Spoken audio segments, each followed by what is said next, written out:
SolidWorks provides users lots of tools to be able to quickly and accurately create sketches. One of the tools SolidWorks provides is the Trim Entities tool.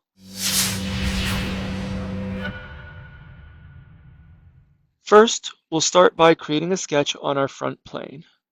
I'll use a rectangle, and I can push A as in apple to filter through the rectangle types on the left side so I don't have to move my mouse and pick a different rectangle type if a different one is selected than what I'm expecting. I can then use my mouse gestures to create a circle here, and this gives me the geometry needed to begin my trimming.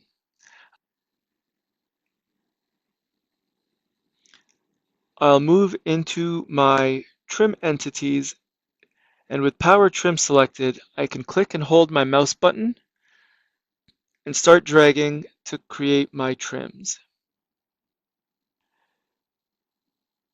If at any point I've accidentally trimmed a line, I can just roll back by taking my pointer over the red square on the screen.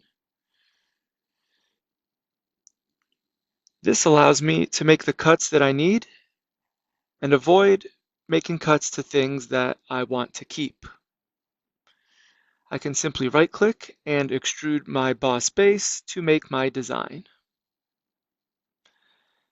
Go into SolidWorks today and check out the power trim tools available and see what kind of designs you can create.